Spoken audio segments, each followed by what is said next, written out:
Assalamualaikum warahmatullahi wabarakatuh.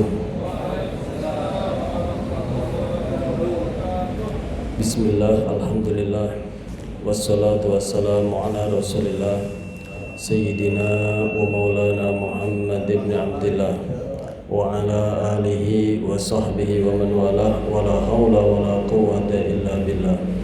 Subhanaka la ilma lana illa ma 'allamtana innaka antal alimul hakim. Rabbi shrah li sadri wa yassir li amri wahlul 'uqdatam min lisani yafqahu qawli wa saddid lisani wahdi qalbi bi hadi nabiyyika Muhammadin sallallahu alaihi wasallam. Amma ba'd. Sedayanipun para hadirin jamaah Masjid Al-Khazmar ugi jamaah majelis SMS ingkang dirahmati oleh Allah Subhanahu wa taala.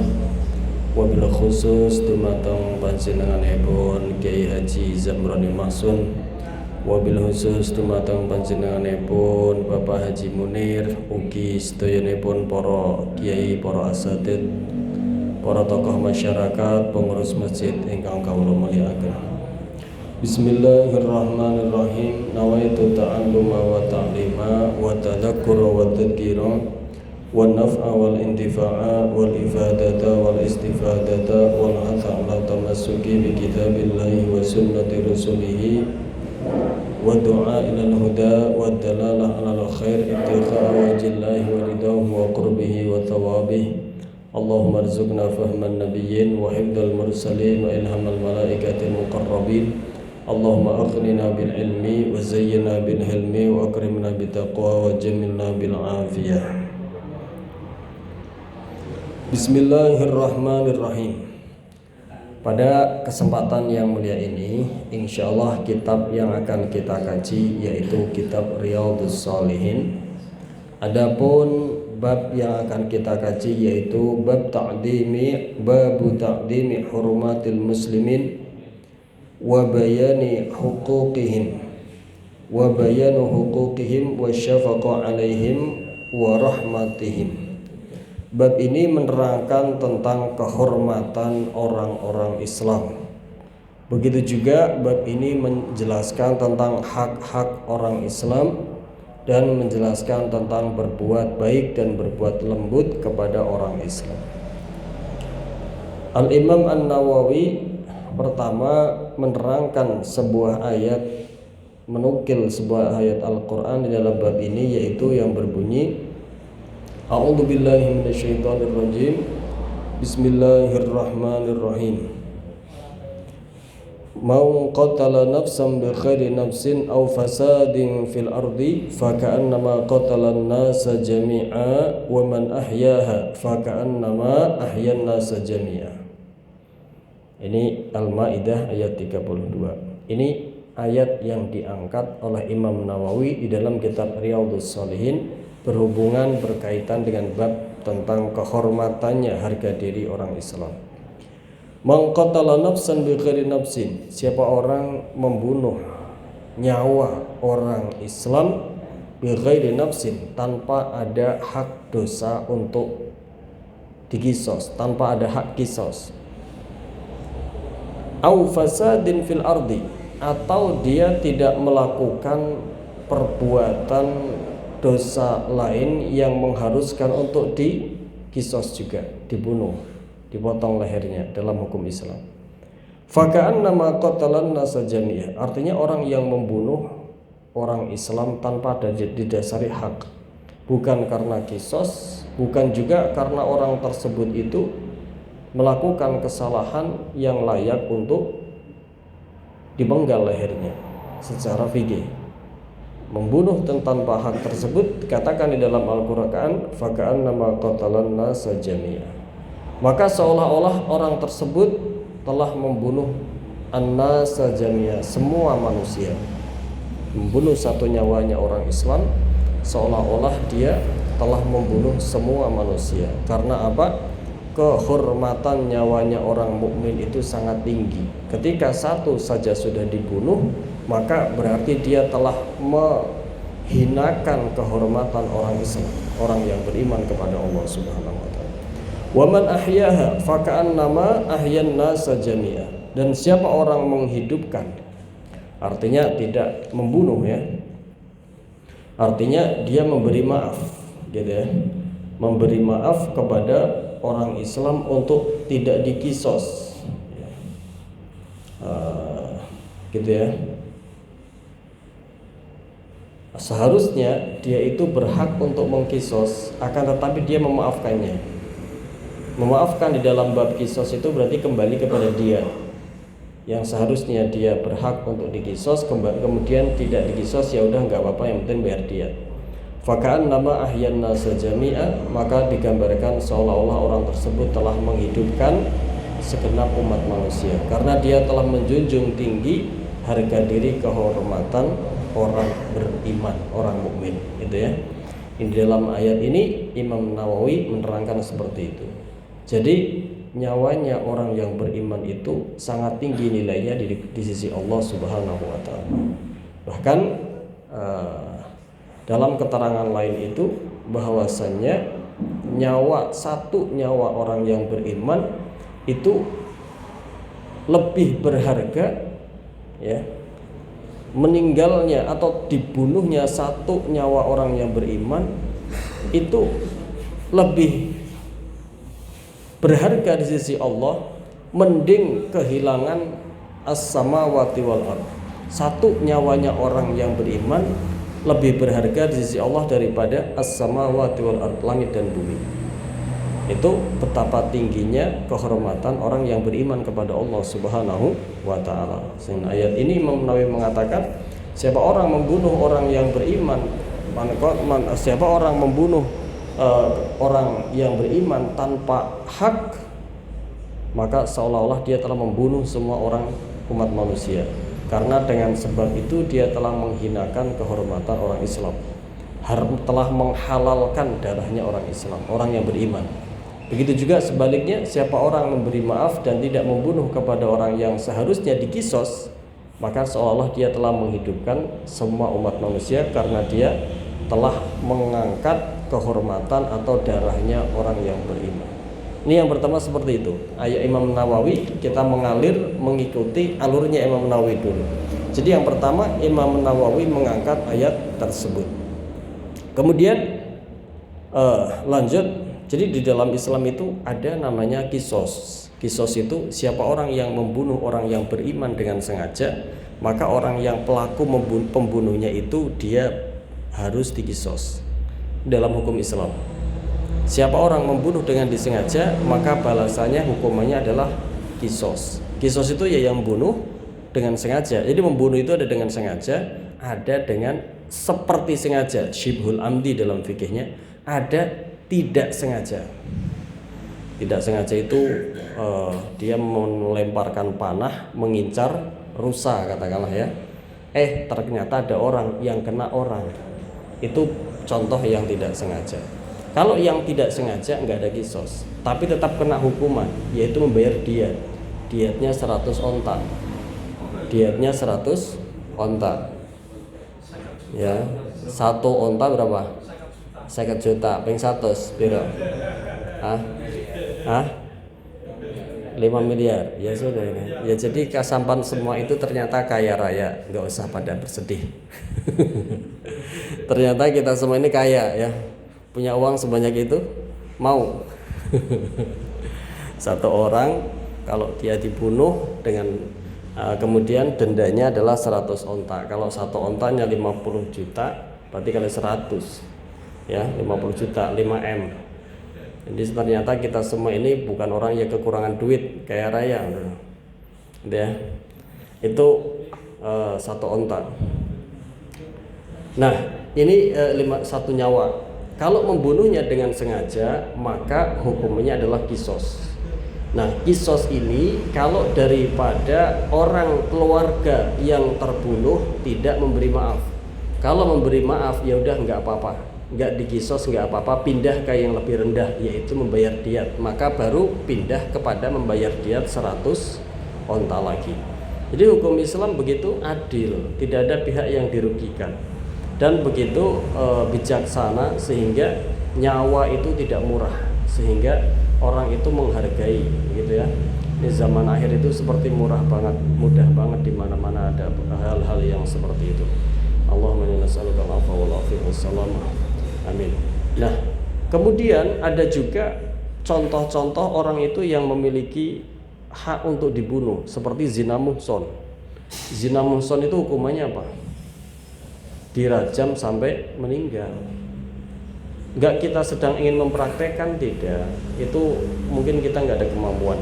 Akan tetapi itulah sebenarnya hukumannya. Artinya apa? Nyawanya dia yang seharusnya semahal 100 onta, gara-gara dia melakukan dosa yang rendah seperti itu, enggak ada nilainya, sudah halal. Gitu loh. Begitu juga orang yang meninggalkan sholat, tarikus sholat. Orang yang meninggalkan sholat yang seharusnya nyawanya dia memiliki nilai sekurang-kurangnya 5 miliar. Gara-gara meninggalkan sholat, orang kalau meninggalkan sholat maka dia berhak untuk disuruh taubat oleh imam, tidak mau. Kalau dia tidak maunya karena malas, maka hukumnya adalah dipenggal dan dikuburkan di kuburannya orang Islam. Artinya dihukumi meninggal orang Islam. Kalau dia meninggalkannya karena ingkar dengan perintahnya Allah, dihukumannya dipenggal dan dikuburkan di kuburannya orang Islam kafir dan tidak boleh disolati. Artinya meninggalnya dalam keadaan murtad. Ternyata hanya karena meninggalkan sholat sampai waktu jamak habis masih belum mau tobat untuk mendirikan sholat, ternyata dirinya dia yang sekurang-kurangnya memiliki nilai 5 miliar jadi nggak ada nilainya gara-gara meninggalkan sholat loh.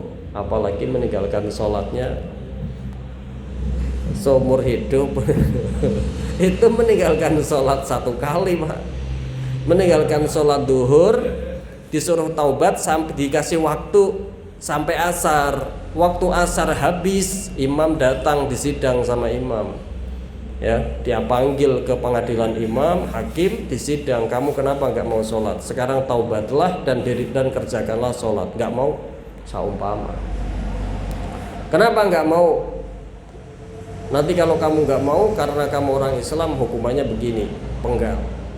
Saya males saja. Nah, bener nggak mau, disuruh taubat, dirayu-rayu sama imam tetap nggak mau, penggal. Nggak ada nilainya lagi sekarang nyawanya yang tadi. Andai kata nyawanya orang mukmin itu dibunuh dengan sengaja, padahal hukumnya kisos, rendah-rendahnya 100 onta 5 miliar, jadi nggak ada nilainya gara-gara meninggalkan sholat.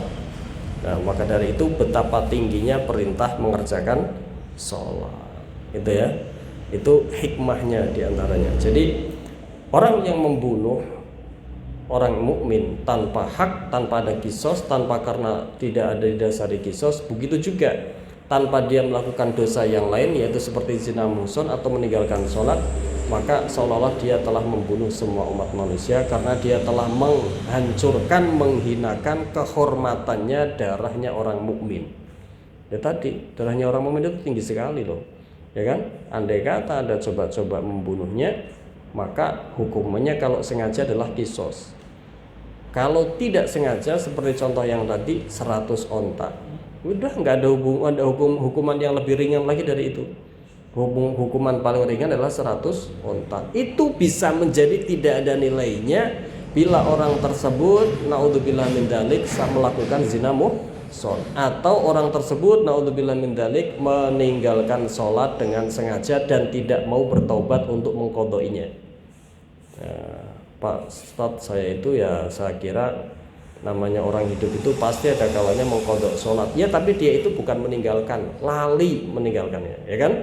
Lupa. Ini kan sengaja meninggalkan sholat. Kalau yang sering terjadi itu kan lupa, saya itu ternyata belum sholat, kan begitu nggih? Mana ada orang sengaja nggak mau sholat, wonten mboten? Ya kan adanya kan lupa, kecapean, ketiduran, akhirnya lupa. Itu membahas berhubungan dengan seputar tadi.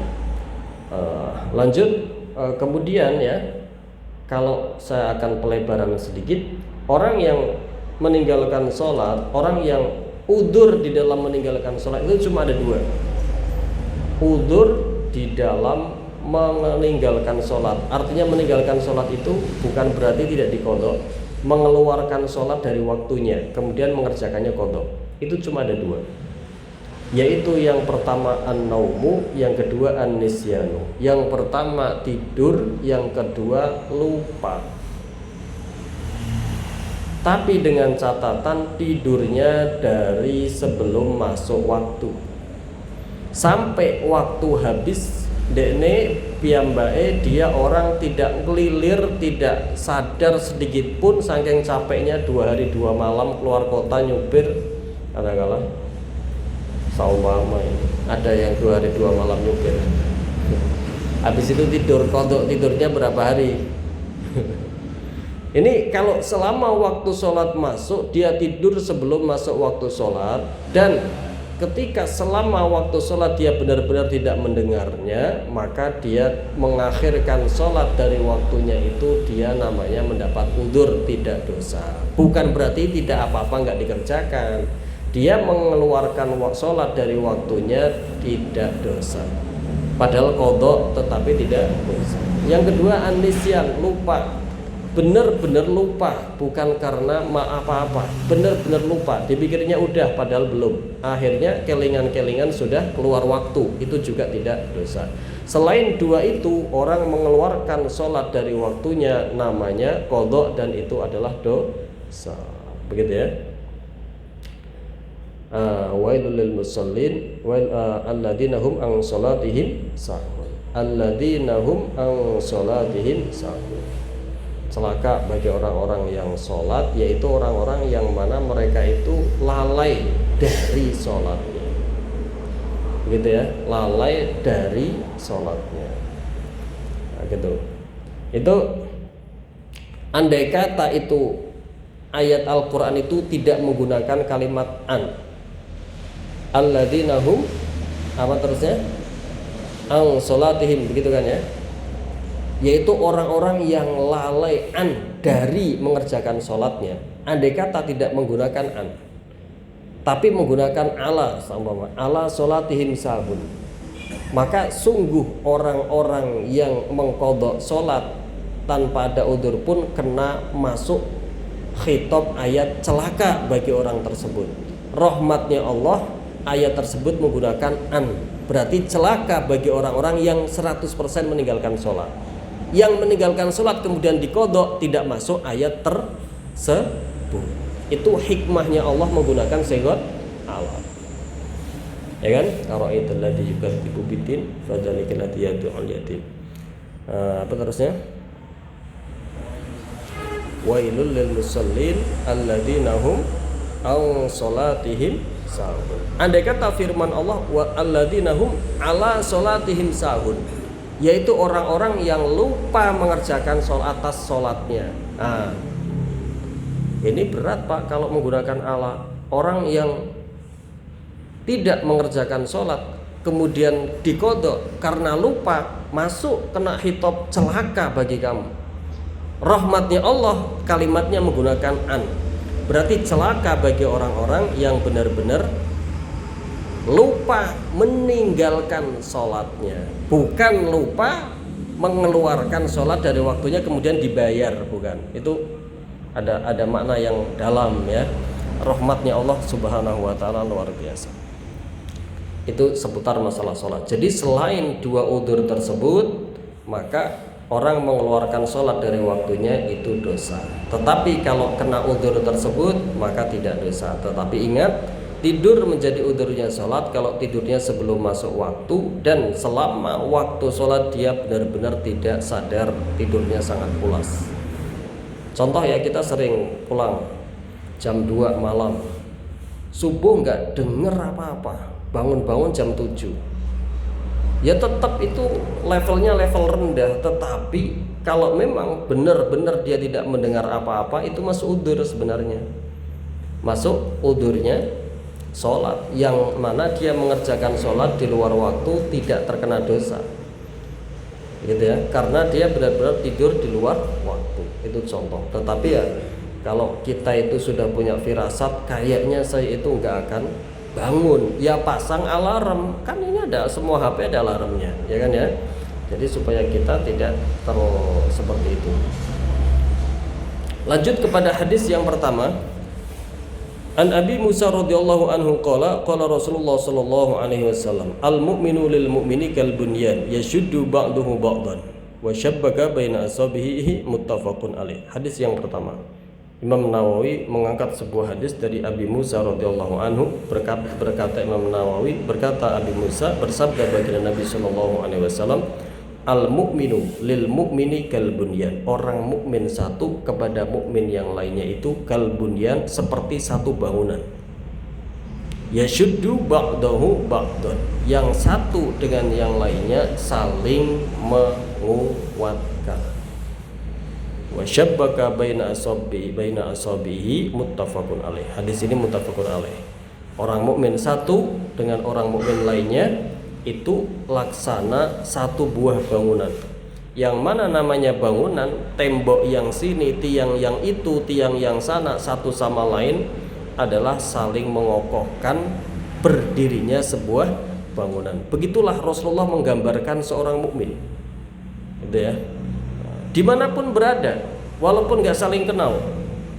Kita sekarang menyaksikan orang Islam di sana di Palestina katakanlah, begitu menderita, sebegitu menderitanya. Kita mampu membantunya, maka kita bantu. Kalau kita tidak punya rasa iba sama sekali, tidak punya rasa kasihan sama sekali, saudara kita Islam dibantai seperti itu, jangan-jangan keimanan kita ini sudah rapuh, tidak masuk dengan hadisnya Rasulullah Shallallahu Alaihi Wasallam. Al mu'minu lil mu'mini kal bunyan yashuddu ba'dahu ba'dan. Seorang mukmin satu sama lain laksana bangunan, satu sama lain akan saling menguatkan. Itu hadis yang pertama. Gitu nggih. Hadis selanjutnya. Hadis selanjutnya.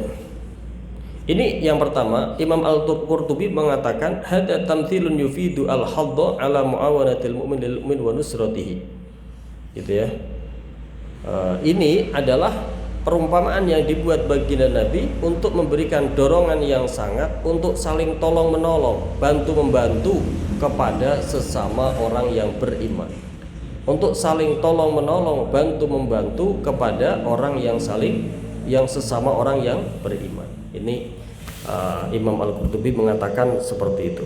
Hadis selanjutnya, wa an Nu'man bin Bashir radhiyallahu anhuma qala Rasulullah sallallahu alaihi wasallam, mathalul mu'minina fi tawaddihim wa tarahumihim wa ta'atufihim mithlul jasadi idza ishtaka minhu udwun tada'a lahu sairul jasadi bis-sahri wal huma. Muttafaqun alaih. Hadis yang selanjutnya ya. Ini hadis yang selanjutnya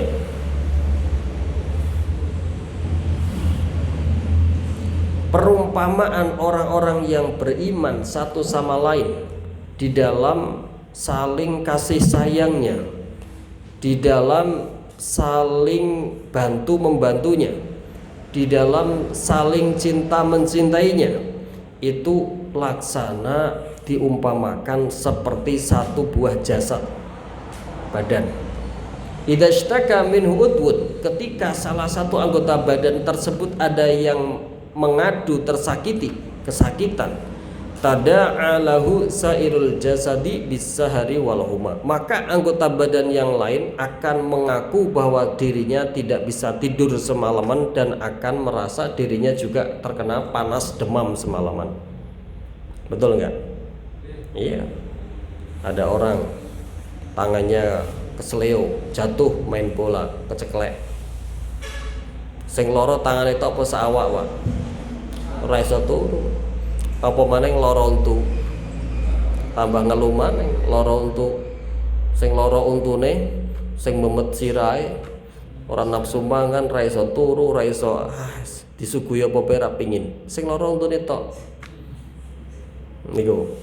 Itu digambarkan oleh Rasulullah perumpamaan orang yang beriman di dalam kasih sayangnya, di dalam saling mengasihinya, di dalam saling mencintainya, diumpamakan satu buah jasad, satu jasad yang mana ketika satu anggota daripada jasad tersebut, sebuah anggota dari jasad tersebut ada yang tersakiti, terluka, maka seluruh jasad yang lain akan buru-buru mengatakan saya juga tidak bisa tidur semalaman, saya merasa panas dingin semalaman. Begitu kira-kira. Laras ngobotan. Main ceret. Orang main ceret, yang lemes seluruh badan. Ya kan? Itu sakit sedikit-sedikit. Kakinya sama kaki kena paku sama semua, seluruh badan tersakiti, badannya panas dan lain sebagainya. Itu perumpamaan orang yang beriman. Yang mengumpamakan seperti itu adalah Rasulullah. Yang memberi ibarat seperti itu adalah Rasulullah SAW. Nah, ini juga hadis ini menegur kita. Bila kita melihat saudara-saudara kita mungkin di tempat lain begitu terdolimi, teraniaya, nyawa begitu murah, dia orang yang beriman kepada Allah, wah dia belum punya dosa apa-apa. Kalau sudah balik punya dosa Pak, kalau masih anak-anak dosanya apa? Harus kejang-kejang, berdarah-darah, nyawa seperti murah banget. Kalau kita sudah melihat kejadian seperti itu, nggak ada iba-ibanya, nggak ada luka di hatinya, udah mati rasa. Kita perlu introspeksi diri seharusnya. Ini Rasulullah mengatakan kalau orang mukmin itu jangan-jangan keimanan kita itu benar-benar sudah mengalami kemerosotan yang sangat dahsyat, sehingga melihat hal seperti itu sudah no comment. Ya terus bagaimana Pak Ustadz? Ya minimal kita kirimkan doa. Ada link donasi, ya kita bantu sebisanya seumpama. Ada apa lagi linknya Pak Haji? Ada bantuan yang bisa dibantukan apa aja biasanya? Biasanya uang kan begitu ya? Hah? Iya, karena jauh kan, kalau kirim beras ya kesulitan ya. Tapi nyampe itu. Ya, artinya ya gimana? Benar-benar yaitu contoh yang real sekarang sedang terjadi. Contoh yang lebih real ya sebenarnya di lingkungan kita. Kita lihat lingkungan kita ini orang mampu seumpama. Ternyata di kampung situ ada yang nggak mampu, ya maka hendaklah kita memperhatikannya sebagai orang yang beriman. Begitu ya. Makanya di dalam Islam itu ketika ada orang sakit dianjurkan untuk menjenguk, ketika ada orang meninggal maka disunahkan untuk tasyi'ul janazah, mengiring jenazahnya, yaitu karena perumpamaan orang Islam ketika tertimpa musibah itu kita seperti merasakan tertimpa juga. Nah, ini begitulah didikan Rasulullah SAW kepada sesama umat Islam. Kita lanjut kepada hadis yang selanjutnya. Wa an Abi Hurairah radhiyallahu anhu qala qabbala an-nabi sallallahu alaihi wasallam al-Hasan ibn Ali radhiyallahu anhuma wa indahu al-Aqra ibn al-Habis ibn Habis faqala al-Aqra inna li ashratun minal walad ma qabbaltu minhum ahadan fanadara ilaihi Rasulullah sallallahu alaihi wasallam faqala man la yarham la yurham. Dalam sebuah hadis lain diriwayatkan dari sahabat Abi Hurairah radhiyallahu anhu, berkata Sayyidina Abi Hurairah, ya, baginda Nabi sallallahu alaihi wasallam suatu ketika qabbalan Nabiyyu sallallahu alaihi wasallam Al-Hasan ibn Ali. Baginda Nabi suatu ketika mencium cucunya yaitu Sayyidina Imam Hasan bin Ali karramallahu wajhah ibn Fatimah Az-Zahra binti Rasulullah sallallahu alaihi wasallam. Baginda Nabi suatu ketika mencium cucunya. Ya. Saya kira yang hadir di sini rata-rata sudah punya cucu lah, gitu ya. Wa indahul Aqra ibn Habis, dan di situ ada salah seorang sahabat yang memang dia itu sebenarnya orang Badui, orang pedalaman, yaitu Al-Aqra ibn Habis. Dia ada orang yang orang Badui lah mungkin ya, min ahlil badiyah. Orang Badui, orang pedalaman itu orangnya keras-keras. Kalau di Arab itu keras, tidak punya etika, sedikit-sedikit marah, sedikit-sedikit pakainya kekerasan, ya, sedikit kekerasan. Itu pola pikirnya orang pedalaman begitu, sedikit-sedikit pedang, sedikit-sedikit panah sama emas, sedikit begitu.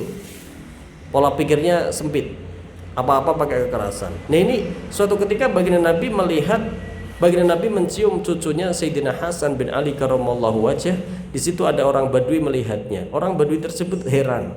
Faqala al-Aqra' inna li asyratun minal walad ma qabbaltu minhum ahadan. Orang Badui ini reaksi kepada Rasulullah, melihat Rasulullah mencium cucunya. Orang Badui ini komentar, saya itu loh punya 10 anak, satu pun belum pernah ada yang saya cium ya Rasulullah. Ini maka faradara ilaihi Rasulullah sallallahu alaihi wasallam, kemudian baginda Nabi melihat orang tersebut. Setelah melihatnya seraya mengatakan, faqala man la yarham la yurham, muttafaqun alaih. Siapa, baginda Nabi melihat orang tersebut sambil mengatakan, orang yang tidak memiliki kasih sayang la yurham, dia tidak pantas untuk diberikan kasih sayangnya Allah Subhanahu wa taala. Man la yarham, siapa orang yang tidak memiliki kasih sayang, la yurham, tidak akan diberi kasih sayangnya Allah Subhanahu wa taala. Muttafaqun alaih. Ini introspeksi. Jadi bagaimana menjadi seorang ayah yang baik ketika kita tidak meneladani Rasulullah Shallallahu Alaihi Wasallam.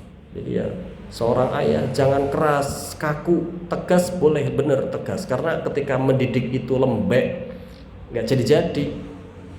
Ya kalau memang dasar bawaan anak itu sudah baik dengan sedikit nasihat, ya kan? Tapi keras itu bukan berarti jafa, kaku, ya. Ketika dia masuk ke rumah takut semua orang diem semua, nggak ada yang berani ngomong, takut semua. Ini berarti nggak berhasil. Orang yang berhasil, baik dia orang tua maupun guru itu, ketika dia itu dipatuhi karena dihormati, bukan karena dipatuhi karena ditakuti, gitu ya. Jadi dipatuhi karena dicintai, ya. Kalau dipatuhi karena ditakuti itu gagal berarti masih. Ya kan, kalian itu panjenengan semua itu bukan malaikat Malik yang mana ketika masuk serem banget, bukan kan? Sayyidina Umar aja pernah mencopot perdana menterinya ketika tidak punya kasih sayang kepada keluarganya, ya kan? Seperti dalam kisah yang sering saya ceritakan itu.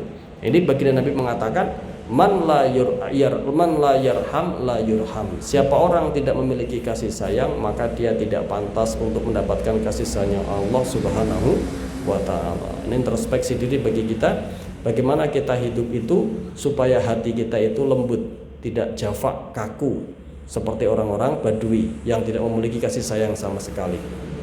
Ketika putranya Rasulullah pernah punya anak laki-laki, ya kan, Sayyidina Ibrahim. Itu ketika meninggal, air mata Rasulullah menetes, menangis.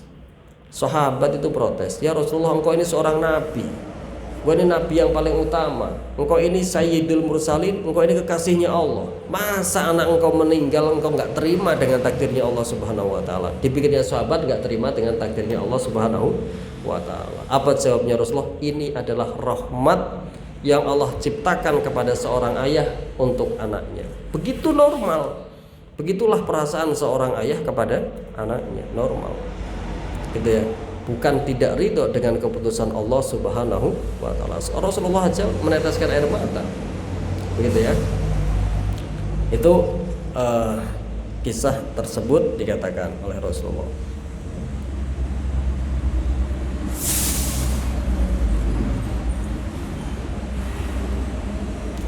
Wa an Aisyah radhiyallahu anha qalat qadima nasun minal a'rab ala Rasulillah sallallahu alaihi wasallam faqalu atuqabbiluna sibyanakum faqalu na'am qala walakinallaha manuqabbil walakinna wallahi manuqabbil faqala Rasulullah sallallahu alaihi wasallam awa amliku an kana Allahu nazza'a min qulubikum ar-rahmah muttafaqun alaih. Diriwayatkan dari Sayyidatina Aisyah radhiyallahu anha, berkata Sayyidina Aisyah, qadimana sunni minal a'rab ala Rasulillah. Ada datang sekelompok orang-orang Badui sowan menemui Rasulullah sallallahu alaihi wasallam. Faqalu, orang-orang Badui tersebut kemudian nanya, atuqabbiluna sibyanakum? Apakah kalian wahai para orang-orang sahabatnya Rasulullah itu mencium anak-anak kalian? Mencium karena sebagai rahmat kasih sayang. Faqalu na'am, sahabat-sahabatnya baginda Nabi menjawab, iya, kami mencium anak-anak kami, cucu-cucu kami sebagai bentuk rasa kasih sayang kami. Faqalu, orang-orang Badui tadi mengatakan, walakinna wallahi manuqabbil. Orang-orang Badui tadi mengatakan, akan tetapi kami demi Allah kami tidak pernah mencium anak cucu kami. Ini orang gimana coba? Ini kan manusia kan ya? Manusia kan, hewan aja kamu lihat itu, coba jenengan tinggali kucing, punya kasih sayang sama anaknya. Ayam itu loh, punya kasih sayang sama anaknya. Ayam itu loh, ya kan? Ini manusia sekalipun tidak pernah mencium anak-anaknya atau cucu-cucunya karena kasih sayang. Orang-orang Badui ini tadi qalu walakinna wallahi manuqabbil. Akan tetapi kami demi Allah kami tidak pernah mencium anak cucu kami karena kasih sayang. Faqala Rasulullah sallallahu alaihi wasallam, berkata baginda Nabi bersabda, awa amliku an kana Allahu nazza'a min qulubikumur rahmah. Dan saya tidak memiliki kemampuan untuk supaya Allah tidak mencopot sifat kasih sayang dari hatimu. Ya, artinya memang dasar Allah sudah mencopot rasa kasih sayangnya kalian. Kalau sampai ada seorang ayah atau seorang kakek tidak memiliki kasih sayang sama sekali sama anak atau cucunya, ibaratnya dalam hadis ini ada teguran yang keras, seolah-olah sifat rahmatnya di dalam hatinya telah dicopot oleh Allah Subhanahu wa ta'ala. Muttafaqun alaih. Gitu ya.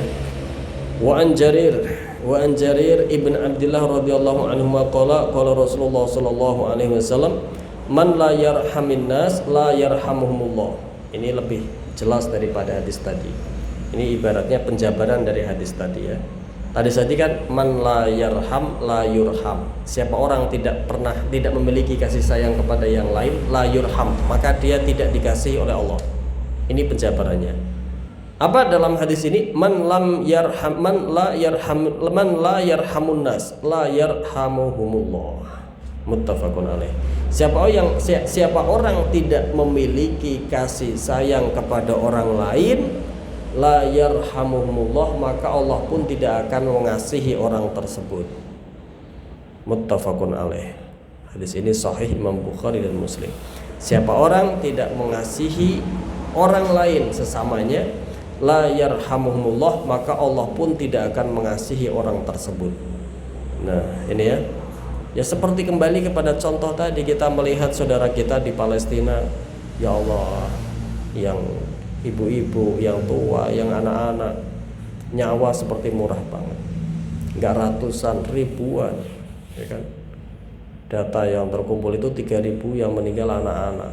3.000 itu bukan angka yang sedikit. Anak-anak itu apa dosanya? Enggak ada dosa apa-apa. Ya kalau meninggalnya dengan baik, meninggalnya tersiksa seperti itu. Terus berapa ribu yang yatim, ya kan? Berapa banyak yang janda? Dipikirkan itu janda yang mau mikirkan. Ya. Kasih sayangnya sebagai seorang yang muslim kepada yang lainnya bagaimana? Nah, ini orang yang tidak memiliki kasih sayang kepada yang lainnya, la yarhamuhumullah, maka Allah tidak mengasihi orang tersebut.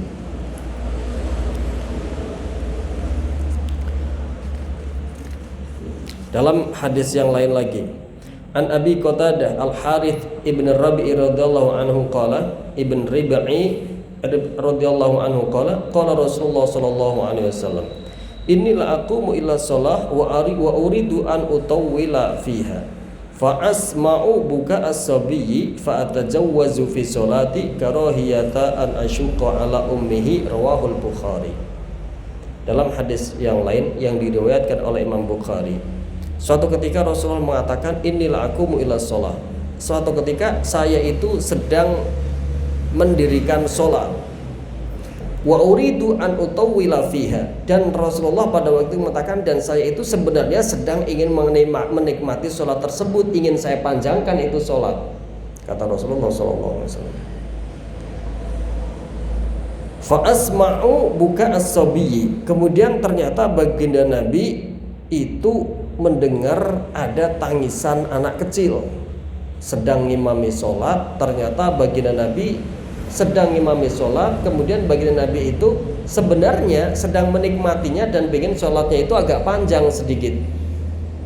Tiba-tiba baginda Nabi mendengar tangisan anak-anak. Apa yang dilakukan oleh baginda Nabi? Kemudian baginda mengatakan fa'atajawwazu fi sholati karahiyata an asyqa ala ummihi, rawahul Bukhari. Maka kemudian baginda Nabi setelah mendengar tangisan anak kecil tersebut mempercepat sholatnya karena baginda Nabi tidak ingin membuat hati ibunya merasa berat. Karena ibunya sedang sholat, anaknya menangis, ibu otomatis hatinya merasa berat di dalam sholatnya, sehingga sholatnya baginda Nabi dicepatkan. Baginda Nabi mencepatkan sholatnya karena baginda Nabi tidak ingin memberatkan hati ibunya anak yang menangis tersebut. Intinya begitu. Rawahul Bukhari. Nah, begitu. Jadi enggak kaku begitu. Yang paling sempurna ya sholat itu harus khusyuk, berarti ya panjang masa ibadah sama Allah, pelan. Enggak, kondisional. Lihat keadaan. Coba jenengan bukan seorang ibu, seorang ayah padahal. Jenengan sholat bawa anak kecil, anaknya main, tiba nangis. Baru rakaat kedua sholat duhur, khusyuk napa mboten? Ya enggak bakalan khusyuk mboten? Khusyuk kayak mau ora dhewe melas ya malah payah. Itu seorang ayah saja nggak bisa khusyuk sholatnya, bagaimana seorang ibu mendengar anaknya nangis? Begitu kira-kira. Lalu sama badan. Makanya baginda Nabi bijaksananya luar biasa. Mendengar ada suara anak menangis sementara sedang dalam sholat, yang tadinya hendak memanjangkan sholat langsung dipercepat. Fa'adajawwazu fi sholati. Baginda Nabi langsung mempercepat sholatnya karahiyata an asyqa ala ummihi, karena baginda Nabi khawatir dengan dipanjangkan sholatnya sementara anaknya dia menangis akan membuat hati ibu tersebut menjadi merasa berat. Nah, itu fakta. Gak usah ibu, seorang ayah saja ketika bawa sholat, bawa anak kecil, kemudian dia nangis, jatuh atau apa, terbentur jendela umpama, langsung gak khusyuk sholatnya, pengen dangdang cepet apa mufarokoh wae, kan nggih. Apalagi, nah ini kalau seorang imam tidak memiliki ilmu-ilmu yang akhlak-akhlak yang Rasulullah seperti ini, tetap nggak ngaruh, nggak peka, ya kan, akhirnya agama itu seperti kaku, gitu membadan. Padahal Rasulullah lentur tetapi tidak gampang, lentur tetapi tidak keluar daripada syariat. Wa an Ibnu Umar radhiyallahu anhuma anna Rasulullah sallallahu alaihi wasallam qala al-muslimu akhul muslim. Dalam hadis yang lain diriwayatkan dari sahabat Ibnu Umar radhiyallahu anhuma, Rasulullah mengatakan al-muslimu akhul muslim, la yadlimuhu wa la yusallimuhu.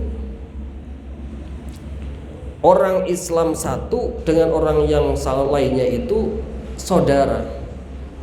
La yadlimuhu, maka tidak boleh mendoliminya, wala yusallimuhu, dan tidak boleh menjatuhkan kepada musuhnya. Ini ya, orang Islam satu dengan yang lainnya itu saudara. Ini di Al-Qur'an itu yang mendelegasikan, langsung mengumumkan persaudaraan sesama umat Islam itu langsung Allah Subhanahu wa taala dalam Al-Qur'an, ya kan? Man kana fi hajati akhihi kana Allahu fi hajatihi. Siapa orang sedang berjalan memenuhi hajatnya saudaranya, maka Allah lah yang akan mencukupi hajatnya orang tersebut. Kita nih punya harta banyak, ada tetangga butuh banget uang, mau pinjam, udah nggak usah pinjam, menang mah diam aja, nggak usah ada yang tahu, ini tak kasih buat makan kamu sama keluarga kamu. Siapa orang memenuhi hajat saudaranya yang muslim karena Allah, maka kata baginda Nabi, kanallahu fi hajatihi, Allah nanti yang akan mencukupi hajat orang tersebut. Makanya kita dapati orang yang suka membantu itu hidupnya malah mudah, malah enak, ya kan? Orang yang memang dermawan, suka membantu, itu kok malah tambah gede, tambah enak. Itu karena janjinya Rasulullah, Allah yang akan mencukupi orang tersebut. Wa man farraja an muslimin kurbatan farrajallahu anhu biha kurbatan min kurbi yaumil qiyamah. Siapa orang memberikan kemudahan atau melepaskan kesulitan orang lain, satu saja kesulitan, maka Allah akan mengangkat kesulitannya orang tersebut di hari kiamat. Siapa orang pernah memberikan, membukakan, membantu kesulitan saudaranya muslim di dunia, maka balasannya apa? Allah akan membantu, memudahkan kesulitannya dia di hari kiamat. Pertanyaannya, yakin memang kita itu di hari kiamat gak ada kesulitan? Sangat banyak kita butuh bantuan di hari kiamat nanti. Lalu sama badan orang kita amalnya yang diterima belum tahu yang mana, tapi dosanya nggak ada. Dosa itu riak-riaan, dosa itu kan nggak ada riak. Masa dosa itu dianggap dosa kalau nggak riak? Kan nggak ada. Kalau amal kan ada banyak rintangannya, ikhlas apa nggak ikhlas kan begitu. Nah, dosa kita yang ditaubati dan taubatnya diterima oleh Allah Subhanahu wa taala yang mana kita nggak tahu. Artinya kita itu sangat membutuhkan bantuan. Kita membantu orang itu kita lihatnya nggak apa-apa. Berat mungkin membantu orang, saya sendiri sebenarnya juga butuh bantuan. Berat mungkin saya membantu orang, tapi niat saya nanti akan berharap Allah akan memberikan bantuan kepada saya di hari kiamat. Itu janjinya Rasulullah. Wa man satara musliman satarallahu yaumal qiyamah, muttafaqun alaih. Siapa orang menutup aibnya orang Islam yang lainnya, maka Allah akan menutup aib kita pada hari kiamat. Siapa orang menutup aibnya orang Islam lainnya, saudara kita, maka Allah akan menutup aib kita pada hari kiamat. Ya kan? Siapa dari kita yang berani mengaku tidak punya aib? Kita manusia biasa, tidak maksum. Hanya Nabi dan Rasul yang tidak punya aib karena maksum. Maksum itu terjaga dari dosa. Selama itu manusia bukan Nabi bukan Rasul, potensi punya dosa. Dia tidak maksum. Cuma kalau orang soleh begitu terjatuh kepada dosa dia bertaubat. Begitu, gitu ya. Di dalam kitab lain diterangkan ya, ada sebuah kisah. Diriwayatkan ada seorang laki-laki tidur, di dalam tidurnya bermimpi berjumpa baginda Nabi Shallallahu Alaihi Wasallam. Kemudian baginda Nabi tersebut mengatakan kepada orang tersebut, ya fulan kum min manamik fasafir ila baldati kada fas'al biha an fulan al mu'dawi fa'aqri'hu minni assalam. Ada orang mimpi ketemu Rasulullah. Di dalam mimpinya dia dipanggil sama Rasulullah, wahai ya fulan, namanya katakanlah. Ya fulan dipanggil sama Rasulullah. Bangun, kata Rasulullah. Bangun, kamu pergi ke negeri ini, kamu pergi ke kampung ini, kamu pergi ke kota ini, kemudian temui di situ ada laki-laki dengan ciri-cirinya seperti ini. Kalau sudah ketemu, fa'aqri'hu minni assalam. Sampaikan salamku kepada orang tersebut. Wa qul lahu anta rafiqu Rasulillah fil jannah. Dan ucapkan kepada laki-laki tersebut, engkau itu adalah rafiq, teman dekatnya, orang dekatnya, teman dekatnya Rasulullah nanti di surga. Kamu akan menjadi bersebelah orang dekatnya Rasulullah nanti di surga. Ini orang yang mimpi ini heran. Jadi ada orang mimpi ketemu Rasulullah, begitu mimpi Rasulullah di dalam tidurnya manggil orang tersebut, ya fulan, wahai seorang laki-laki, bangun. Pergi kamu ke kampung ini, pergi kamu ke kota ini, temui orang yang begini-begini ciri-cirinya. Kalau sudah ketemu, sampaikan salamku kepadanya. Setelah itu katakan kepadanya bahwasanya engkau ini akan menjadi orang dekatnya Rasulullah di surga. Di sebelahnya nanti duduknya di surga. Berarti di surga yang paling tinggi. Gitu ya. Nah, begitu. Falamma staiqadha min manamihi, ketika dia sudah terbangun dari tidurnya, orang tersebut akhirnya pergi ke daerah atau ke kota atau ke kampung yang diisyarahkan Rasulullah untuk untuk ke sana. Fawajadahu, kemudian dia ketemu sama orang yang dimaksud Rasulullah. Ketemu lam ya'mal khairan fi nahrihi. Dia ketemu sama orang tersebut bahwasanya orang tersebut kalau dilihat sehari-harinya biasa. Saya nggak ada melihat istimewa-istimewanya orang itu. Kenapa sampai Rasulullah mengutus saya untuk menyampaikan salamnya? Kenapa Rasulullah sampai mengatakan bahwa orang tersebut akan menjadi orang dekatnya Rasulullah, duduk di sebelahnya Rasulullah?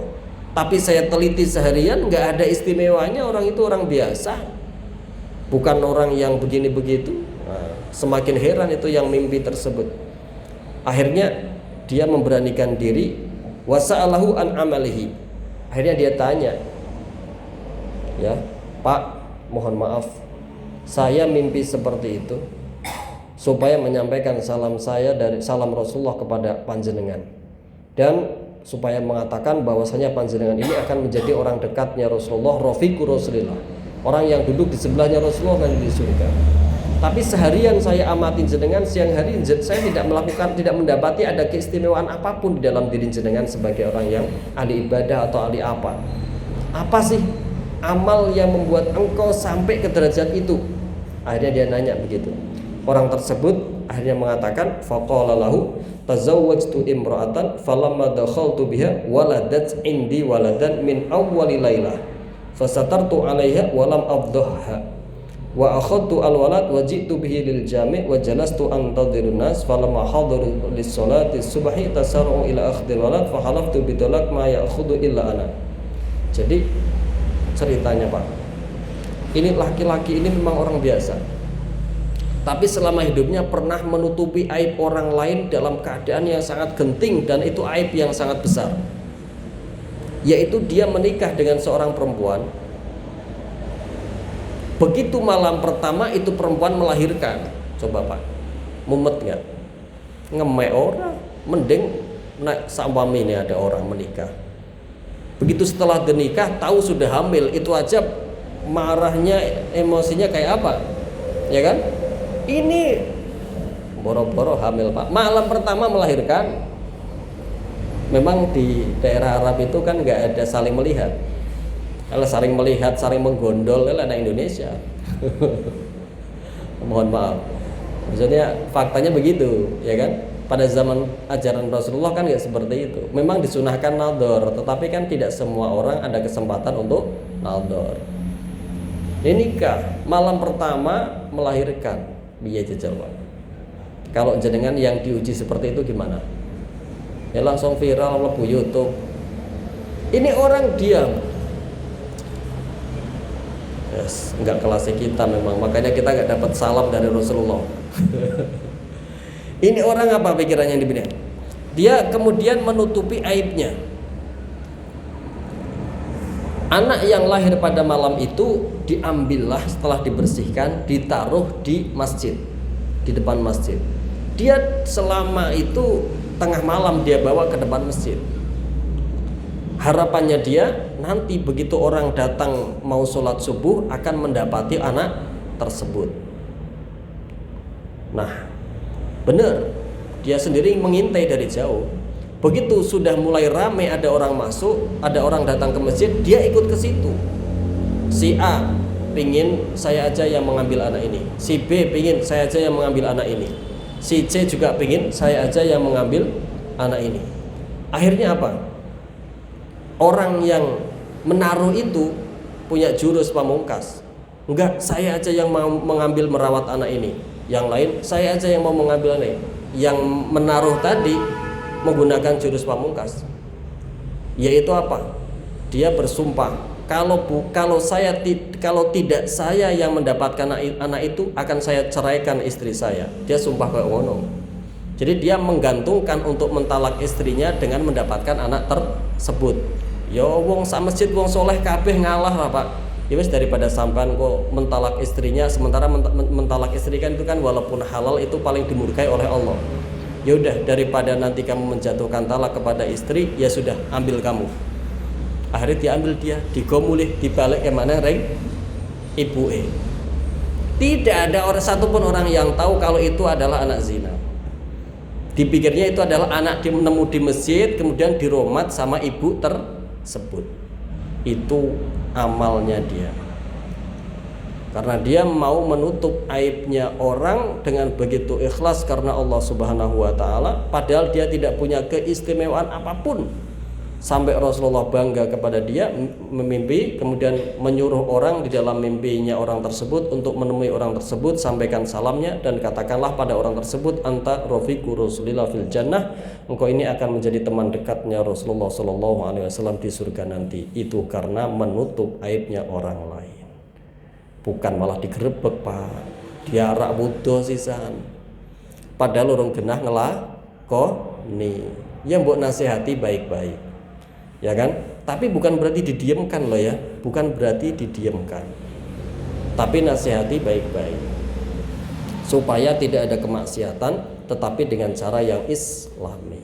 Mengatakan kemauan yang saya bisa sampaikan, mudah-mudahan pengajian pada malam hari ini bisa memberikan berkah manfaat bagi kita sekalian di dunia dan di akhirat kita sekalian, amin ya rabbal alamin. Langsung aja ya. Bismillahirrahmanirrahim. Rabbana anfa'na bima 'allamtana rabbi alimna alladhi yanfa'una rabbi faqihna wa faqih lana wa qarabat lana fi dinina ma'al qutri wa tawadakar. Allahumma hdina bi hidayah waj'alna man yusari'u fi ridha wa la tuwallina wa yansi wa qala taj'alna mimman khalafa amrahu wa hasab wa hasbunallahu wa ni'mal wakil ni'mal maula wa ni'man nasir wa la haula wa la quwwata illa billahil aliyil azim. Walhamdulillahi rabbil alamin. Wa lafu minkum. Wassalamu alaikum warahmatullahi wabarakatuh.